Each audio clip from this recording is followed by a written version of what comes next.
I was sitting in my car outside our apartment complex in a quiet suburban town in Ohio, staring at a lease renewal notice. Knowing that one signature could lock me into a life I wasn't sure I wanted anymore. So tell me this.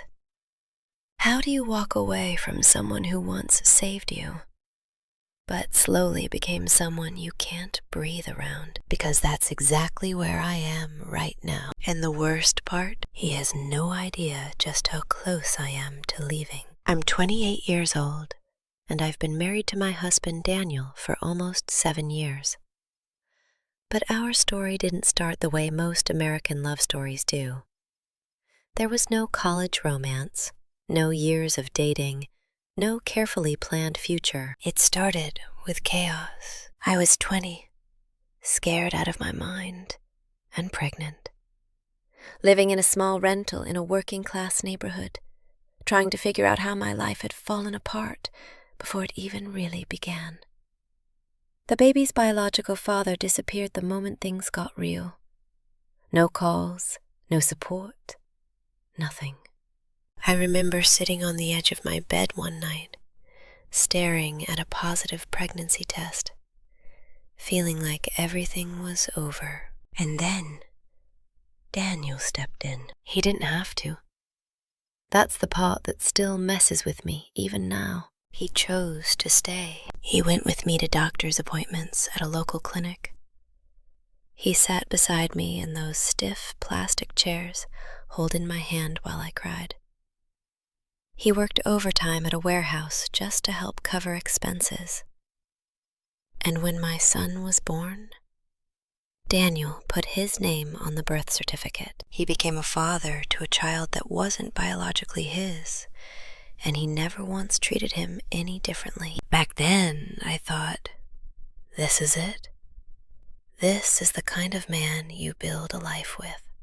And for a while, it really did feel like that. We were young, broke, living paycheck to paycheck, eating cheap takeout and frozen dinners, trying to survive in a system that doesn't exactly make it easy for people like us.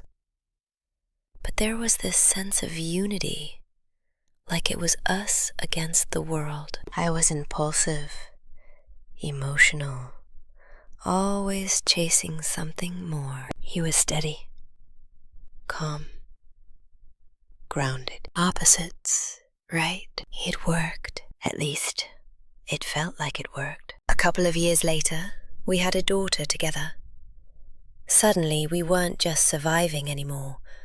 We were a full family, trying to stay afloat in a small 2-bedroom apartment, juggling bills, childcare, and responsibilities that never seemed to end. But here's the thing nobody tells you. When you skip the part where you figure out who you are on your own, when you jump straight into survival mode, those cracks don't disappear. They just wait, and eventually they show up. At first it was small things, easy to ignore, easy to excuse. Daniel stayed in the same warehouse job the entire time.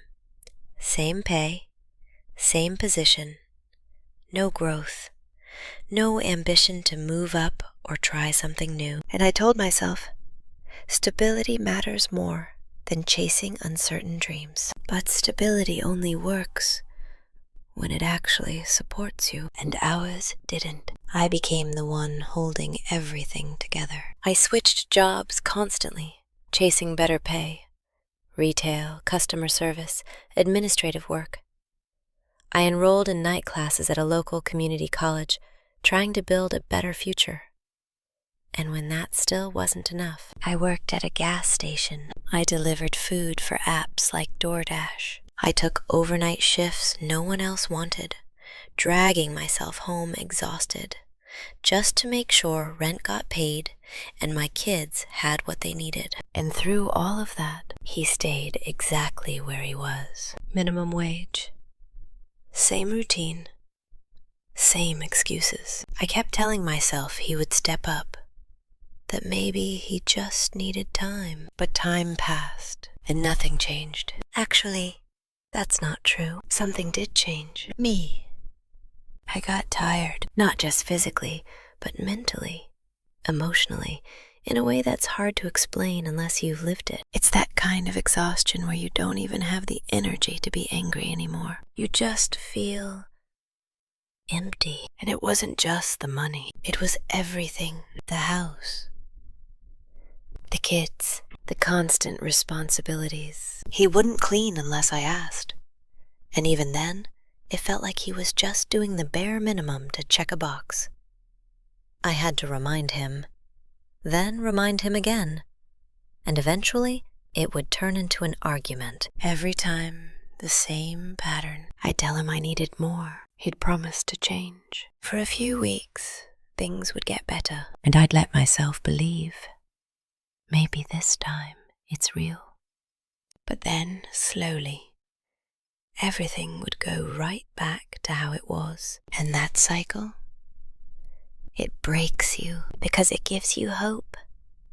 Just long enough to hurt you again. Somewhere along the way, I stopped seeing him as my partner and started feeling like I had 3 kids instead of 2. Even saying that makes me feel guilty because he's not a bad person. That's what makes this so hard. He's kind, gentle, loyal. When my mom passed away 4 years ago, I don't think I would have made it through without him.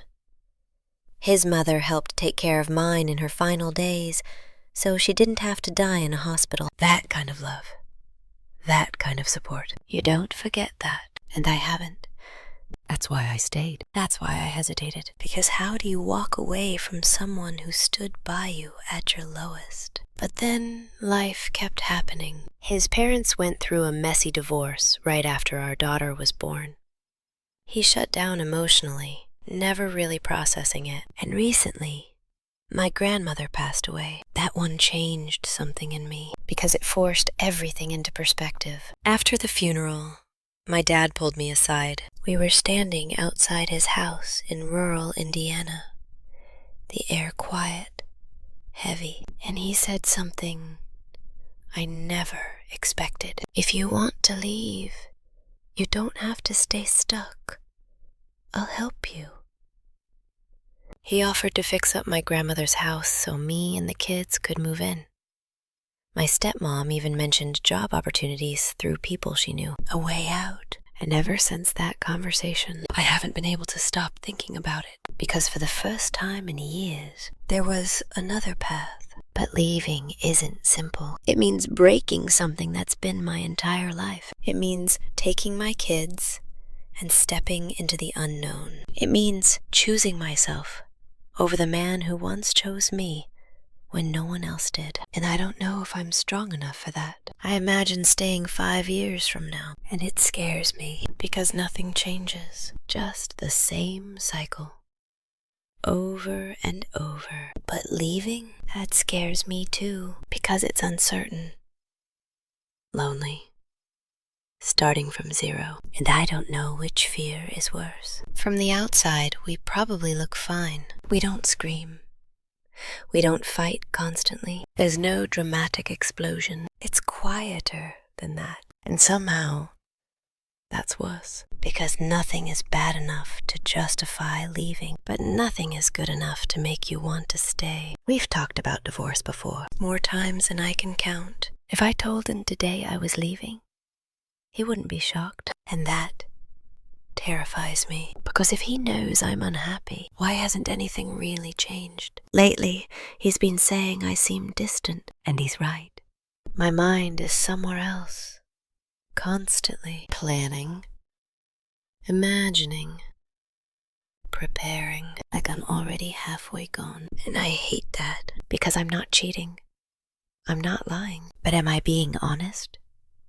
If I'm smiling on the outside while planning a life without him, that question eats at me. The logistics alone are overwhelming. If I leave, I take the kids. My dad's house is 2 hours away. New schools, new life, and they didn't choose any of this. But is it fair to keep them in a home where their mom is slowly breaking down? Kids notice everything, and I don't want them growing up thinking this is what love looks like, because love isn't supposed to feel this heavy. And yet, here I am, surviving my own marriage. There are still moments when I see the man I fell in love with, his laugh, the way he plays with the kids, the way he reaches for me like everything is okay. And those moments mess with me. But then reality comes back, and I remember the exhaustion, the loneliness, the years of asking for more.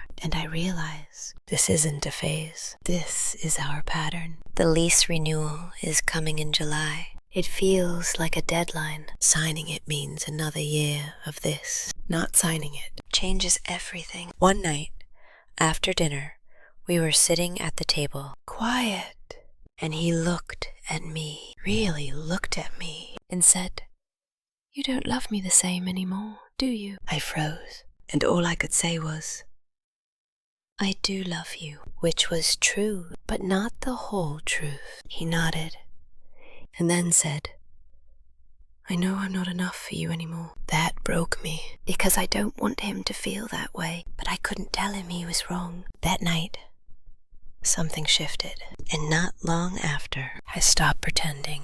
We were sitting on the couch, and I said it. I don't think I can do this anymore. No yelling, no drama, just truth. He asked why, and I told him everything. I was tired. I felt alone. I needed a partner, and as I spoke, I saw it hit him. He didn't get angry. He just said, "I thought I had more time." We talked for hours about everything, the past, the kids, what comes next. The next few days felt surreal, and then I left. No screaming, no slammed doors, just a quiet goodbye. I hugged him longer than I expected. For a second, I almost stayed, but I didn't.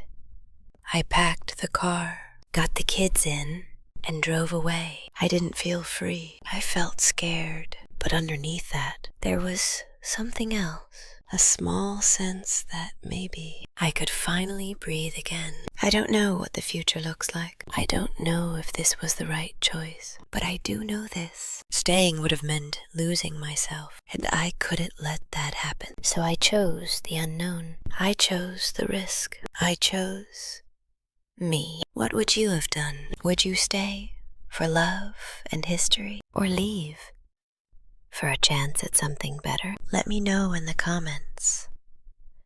I read every single one. And if you've ever faced a choice like this, don't forget to subscribe. Because sometimes the hardest decisions are the ones that change everything.